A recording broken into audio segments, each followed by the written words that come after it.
Beyond the Booth. Terrence Newman, Mountain West Insider. And I am your better rested than I look voice of the Wolfpack. We're only taping this at 7:33 Pacific Standard Time, but since we've fallen back an hour, Terrence, it does feel like you're burning the midnight oil, or we're burning the midnight oil when the sun goes down so early. But I'm at that time of year now where when I go to work, it's night, and when I come home from work, it's night.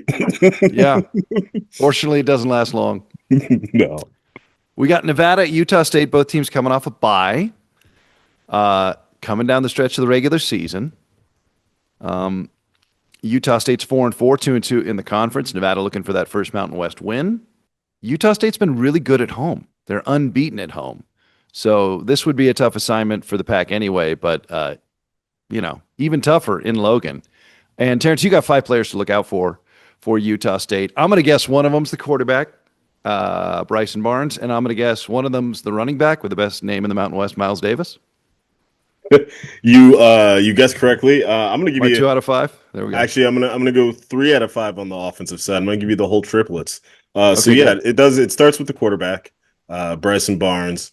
I like him. I like the way this guy plays. He's tough. He's just a real gamer. Gets the most out of his ability. He's sneaky athletic. Okay. Love saying that, sneaky athletic. And by that I mean he can make some plays with his legs. But he can really sling it. He throws the ball around. 1,808 yards passing, 14 TDs, 3 interceptions, 367 yards on the ground with 7 TDs. So he's not Lamar Jackson, but there's some dual threat capabilities there. And I just like him. He's just, like I say, he's just a tough guy. He could quarterback for my team. And then Miles Davis, running back, senior. 85 carries, 576 yards this year, 6.8 average, 4 TDs. But he also gets it done in the passing game. 21 receptions, 143 yards, 3 TDs.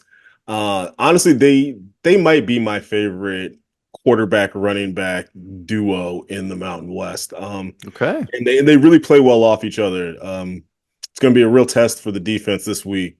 Their RPO game, like I said, Bryson Barnes can hurt you with the legs. So the guys are really going to have to play their assignment, because if you key in too much on Bryson, Miles is going to kill you. If you key in too much on Miles, Bryson's going to keep it, and he can kill you. And then they got a wide receiver, Braden Pagan, wide receiver, junior, big. He's a big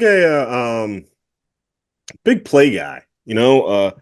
39 receptions, 654 yards, 5 TDs, averages 16.8 yards per catch. So that's going to be another key for the Wolfpack this week, is limiting the big plays, making sure that they can, when the balls are caught, tackles are made, and we're not allowing a lot of yards after catch, because he's another one, sneaky athletic, a lot more athletic than his headshot would say. He's good athlete, real quick, real fast. So yeah, those are like their triplets on offense, and then they got a couple guys on defense to look out for. John Miller, linebacker, senior. He's kind of like their Dylan LaBarbera. He's He wears 20. He's our top tackler. top tackler and their top sack guy. So 72 tackles on the season and 5.5 sacks. So he gets after the quarterback, and he's kind of just all over the field. And then Noah Avenger, the cornerback, senior. Now he transferred over from New Mexico. 3 interceptions, 5 pass deflections this year. So he's a guy that has the ability to really shut down a half of the field and take on the other team's best wide receiver. So Carter Jones is gonna have to keep an eye out for him. But that's my Utah State 5 guys to watch out for this week. All right, I'm going to give you one more. Nose guard Gabriel Iniguez wears number 10 up Okay. front on the D line for the Aggies. That was the offensive line coaching staff was saying he was real too. So there you go. There's a 6. There's a bonus. There you go. 6-pack. All right. How do you see the matchup? Utah State has scored a lot of points this year generally, even in losses, and they don't stop the run all that well. So I feel like maybe this is an opportunity for the Pack running game to get a little healthier. I like this matchup. not to get too ahead of myself, I like the matchups the next few weeks for the All right. Wolfpack. All right. Just because if you look at the remaining schedule, I believe they're about to play three of the four worst defenses in the Mountain West coming up. And defense has not been the Wolfpack's problem, but this is stretch of game should give the Wolfpack's offense a chance to finally get its legs underneath it and get some rhythm. Like you mentioned earlier, they are tough at home, undefeated at home. It's a low key, sneaky, good college football environment. Doesn't get the credit it deserves. Um, but it is. They have an explosive offense. It's a balanced offense. It's fifth in total yards in the conference, 413 yards per game. Fourth in passing, fifth in rushing, and they're fourth in points.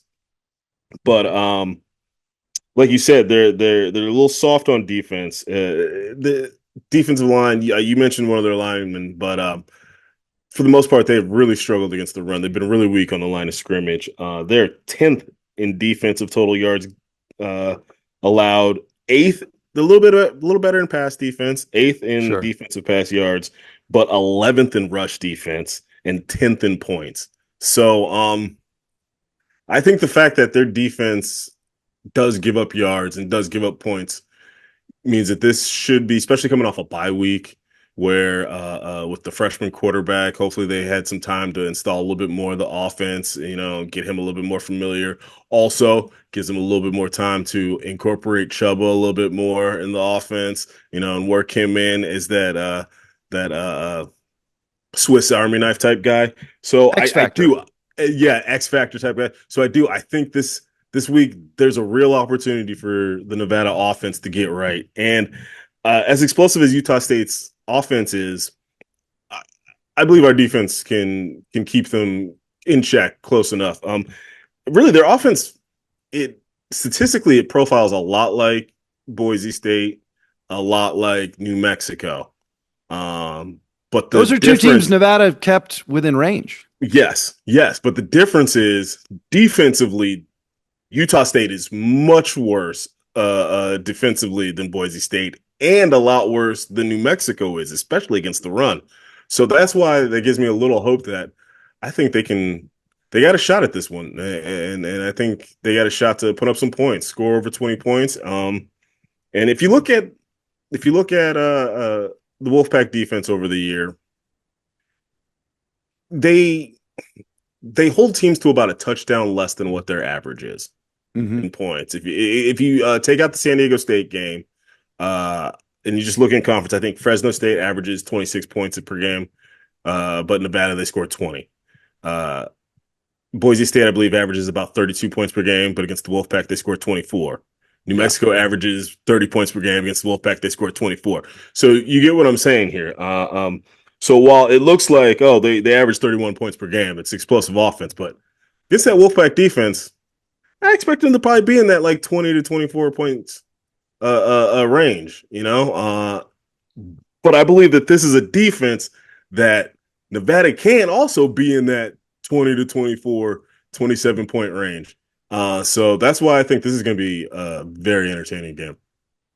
All right, a showdown in Logan. I'm Yeah. excited. I'm sorry we're not going sideline reporter for this one, but of course she'll be back for the final home game, San Jose State and UNLV. You know what? Um, I yeah, have fun in Logan. Send me a you made it postcard. to Fresno. You're not gonna come to Logan? Not this time of year. What's the weather Okay. like? I haven't even looked. I'm packing tonight. We travel. We're taping Thursday night. We travel Friday. You might So yeah, want to I check will. that weather. I will look to know how many sweaters.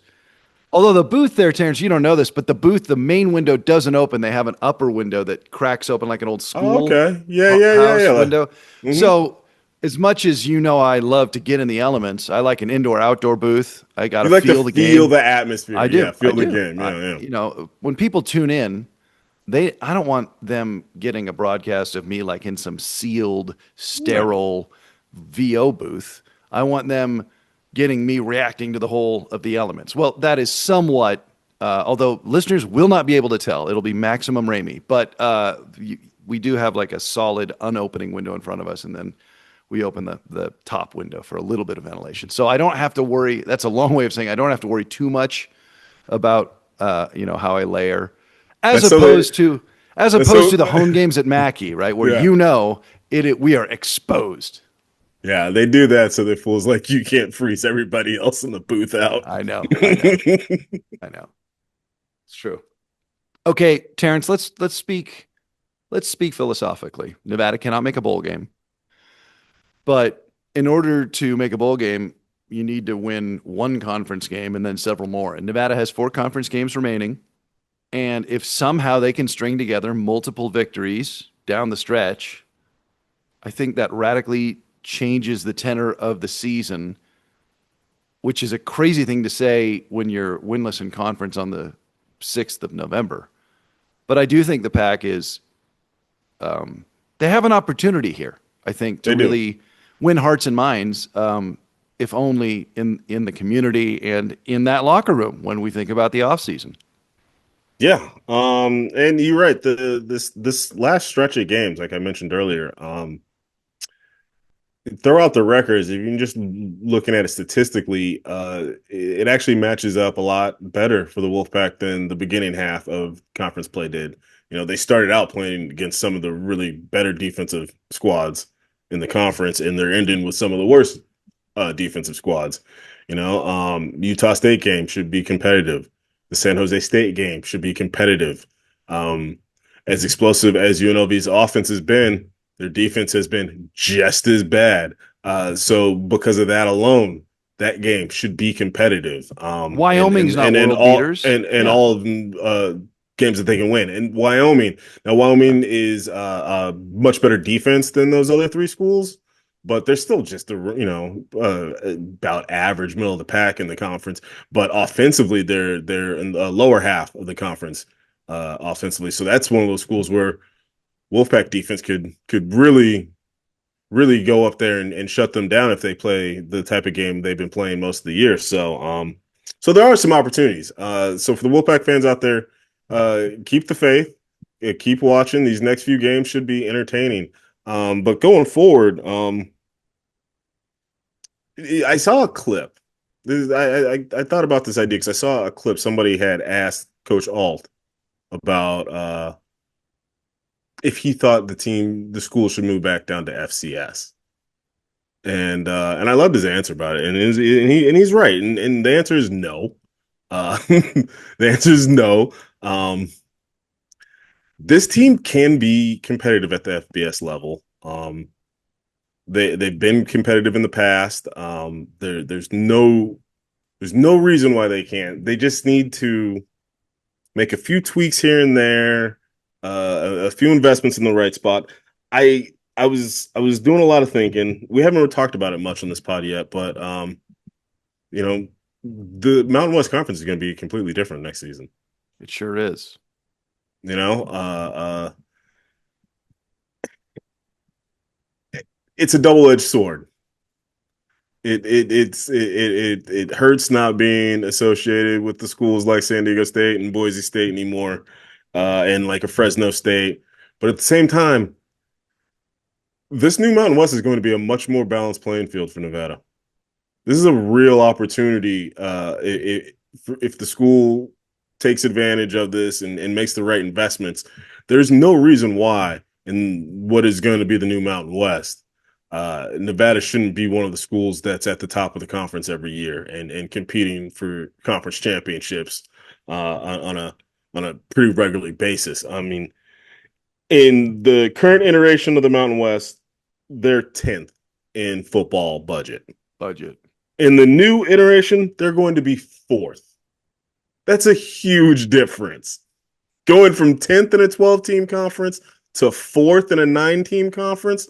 And honestly, there's no reason why they shouldn't be second. When you look at the numbers, right now I believe UNLV is going to be number 1. Well, I guess not all the numbers on Air Force are out there. I guess Air Air Force, Force it's a little would harder to be track number down. 1. Yeah. But then Ironic because they're a public institution, but yes. given their mission, there are limits on the transparency. Yes. But the schools that you can't get numbers on, it's UNLV 1. And the second is actually going to be Wyoming, believe it or not. There's no reason why Nevada's budget can't be the same as Wyoming's, if not a little bit more. I think there's about $1 million difference. It's really not. It's really tight. It's super close. But it's Look, one if of we're those things that comparing market GDP, my money's on Reno over Laradise. I was just about to say, hey, Reno might be the biggest little city, but Laramie's a town. Okay.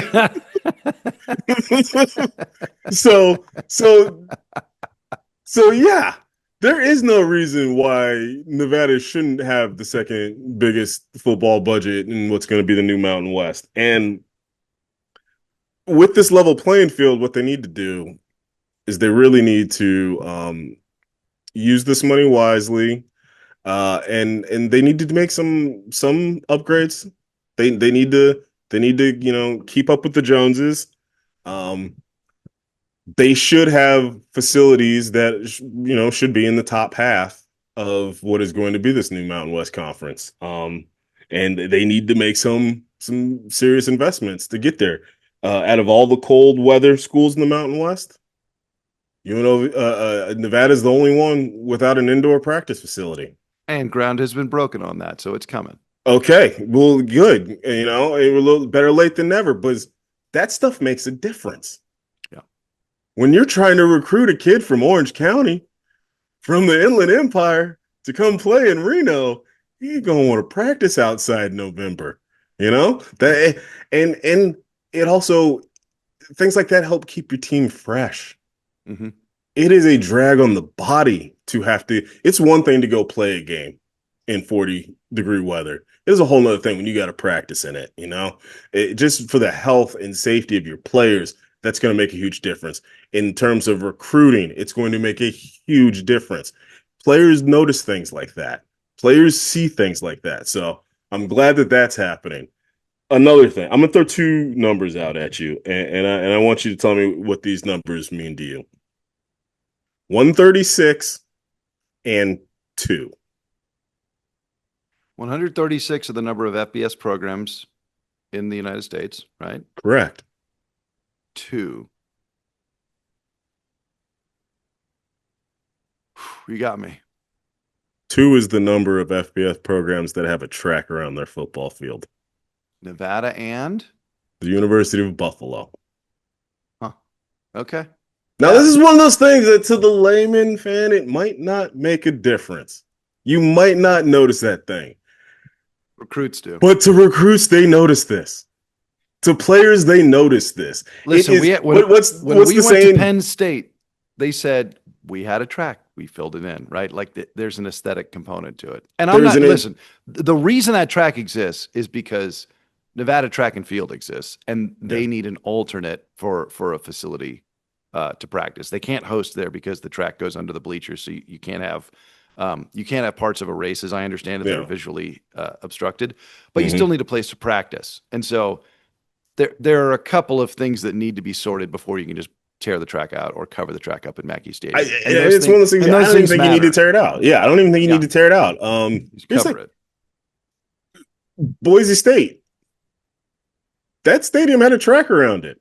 Mm-hmm. You know what they did? They built some permanent structures on both end zones, and they didn't move the stands in on the sides.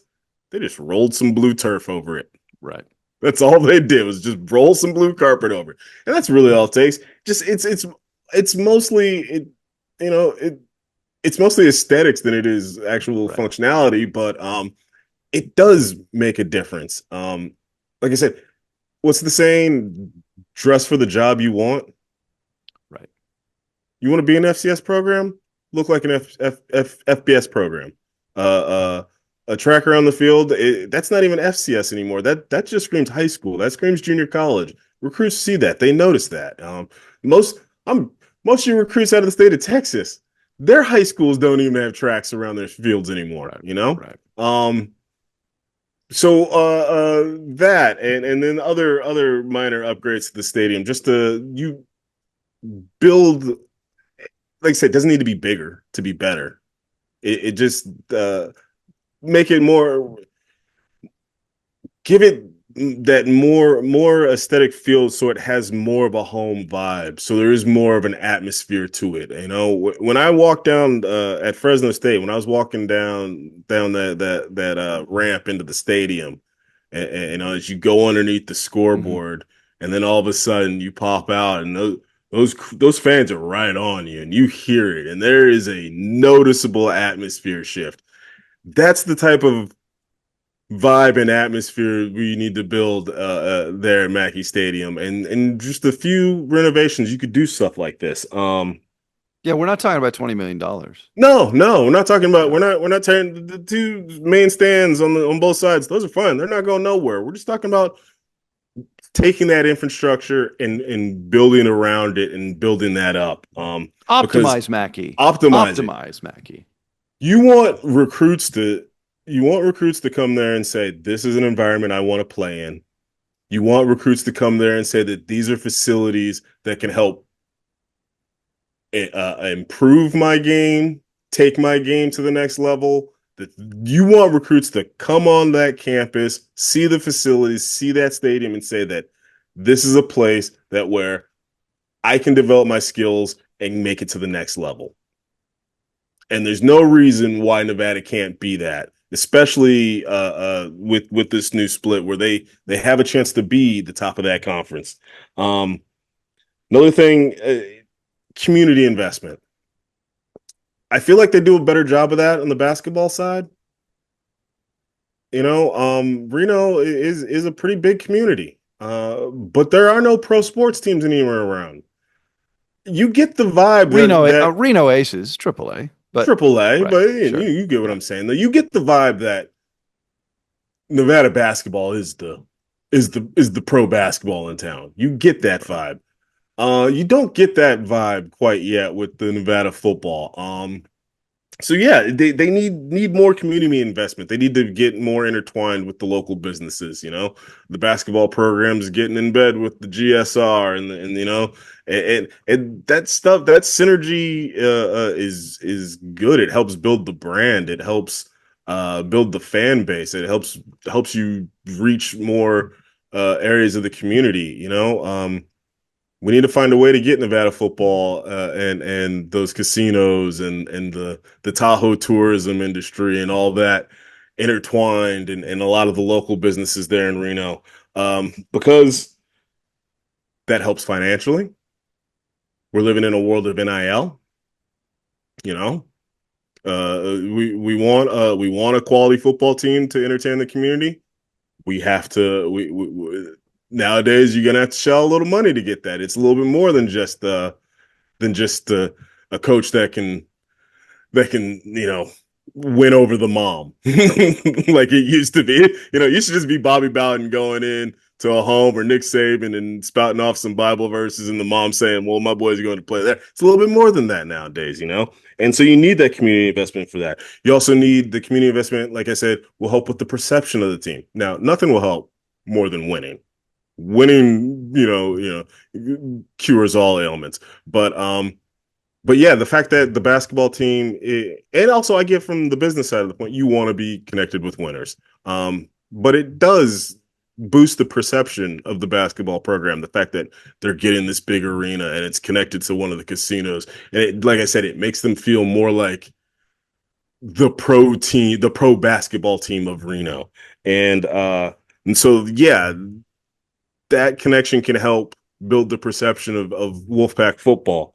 And it'll also, once you build that perception, you can start to build up some of that local support back up again to where it once was and should be back at again. And then finally, we got to build a team identity, a team philosophy. I feel like What do you mean, like triple option and Air Force? not even, Princeton offense? What do you mean, like? when during the Carson Strong days when Yeah, Coach Norvell was here, there was a philosophy to what the offense was. right. You knew certain teams. There's a reason why Penn State's linebacker you. There's a reason why Sure. all these DBs come out of Louisiana State. There's a reason why all these tight ends come out of Iowa. Because those programs they have identities, they have philosophies. It's felt like the last few years, it's just almost it's been just slapped together out of necessity. It's kind of just been like, well, these are the ingredients we got to cook with, and we're just trying to make the best meal we can. You know, I don't. Are we a running team? Are we a passing team? Uh, were we a running team just because we didn't have a quarterback that couldn't throw the ball, or we didn't have wide receivers that couldn't get open, or was that the philosophy that we were going Right. for? Because that also trickles down into your recruiting because it helps you target out the players that are going to fit the system you're trying to Sure. run. Once you when you know what it is that you're trying to run, and this is what we're trying to do. Um, and B, I keep saying this, players notice. Players are a little more in tune than you think. Like I said, these guys want to continue to play. They want to put up numbers. They want to try to get to the league. If That's a you're great point, Terrence. I just if need to you're a interject transfer here. wide Like, receiver, yeah, you're gonna look at what that team did in the passing game the year before, and the year before that. You're gonna want to. players are much more astute observers than I think your rank and file fan or even your diehard Yes, may consider. Um, yes, and I know this because I'm around the players. yes. You hear the chatter on the bus. You hear the chatter on the plane. This is not just football. I mean, Damn. pl players, look, coaches are like outside noise. Coaches are locked in. Coaches aren't talking to you about what, you know, podcasters and broadcasters and writers are talking about. Coaches don't talk about what The social players are media much more says. connected. They're on their The phones. players, They're they're on their phones. They're in class, yes, right? Players have parents. yes. Players have, significant others, right? Also, They also, they're crazy. They're the ones that not too long ago, or probably still are playing NCAA to yeah, 25 or 26. They see the player ratings. They yeah. see, they want their ratings to be high. So they know what teams have certain philosophies. They know what schools produce certain positions better than others. Um, and they look for that. Look, Uh, I don't think it is unreasonable at all to say the final four games of this regular season, not in terms of job security for Jeff Choate and his staff, no. but in terms of maybe kind of auditioning the program to the current and future roster. Yes, yes. You job one. We gotta, there's a select few handful of guys that are must keep. We just Sure. got to make sure we keep them. It's kind of crazy. As woeful as last season was, Memphis, who right now, if the college football playoff were to start today, they'd be the Group of Five representative. Right. And Their quarterback is from where? Played in Nevada Nevada, last year. one of their Their top number receivers. one, their Yeah. number one Yeah. receiver played in Nevada last year. Isaiah World, big offensive tackle, Oregon. starting on Oregon's team this year. So that's job number one. Is certain guys we got to keep. We got to make sure we keep them. And then job number two is we got a quarterback now who is a little bit more adept at passing the ball. Part of the pitch to make sure that we keep him is to let him know, hey, we're gonna get some guys in here for you to throw to, and it's got to be a mix. It's got to be some younger, straight out of high school guys that we can develop for the long term, but also we're gonna need some transfers. Some guys from other college FBS programs, maybe even actually, I think they really could do a lot of work picking off some of the best talent of the FCS programs, a lot of the best guys out of the Big Sky. Um, Don't sleep on and JUCO. no, and a lot of the JUCO guys, and so yeah, I I think Carter and his passing ability, it makes the offense a little bit more dynamic. It'll help give them a Yeah, little I bit think it's more of a a bit of a philosophy magnet. Yeah. that will help attract some guys. But yeah, they do. They need to attract some guys at the right positions to build around the core that there's some stuff to build off of here. All right. I love that, Terrence. I like that you're thinking strategically and philosophically, uh, you know, longer term with the pack. You've been riding with the pack now for several seasons, so Yeah. you have a little more of a historical perspective. Okay, one matchup I want to talk about that it's going to happen. Nevada's going to kick off at 4:30 Pacific Saturday in Logan. The Hall of Famer Mike Edwards and me will start at 3:30 Pacific, 105.7 FM and the Varsity Network, and Facebook Live behind the Mike live cam of the booth on the Nevada Athletics official Facebook page. But there is one game that is the late game. So after our game is done, 8 o'clock Pacific, San Diego State at Hawaii. Okay. Now, this is a matchup atop the standings. San Diego State is 4-1, or excuse me, 4-0 in the conference and 7-1 overall. Hawaii 3-2 and 6-3. So Fresno State and Boise State are between San Diego State and Hawaii, right? Fresno State and Hawaii are both 3-2. Yes. But if Hawaii wins this game, they get to 4-2. San Diego State's 4-1. Timmy Chang has a look at it, and also San Diego State is trying to stay unbeaten in the conference. I mean, the Aztecs, they're in charge. They control their own path.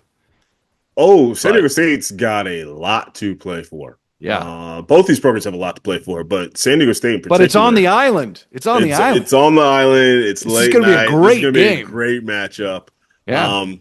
And yeah, so not only does San Diego State have the conference in front of them, they have a real legitimate shot at the Group of Five playoff spot. Now, right now, chances are the American Conference winner will probably get it, but I mean, if they win out and you have just a little bit of chaos over there, and you end up with maybe a 2-loss conference champ from the American, there's a very good chance San Diego State could be in the 12-team playoff this year.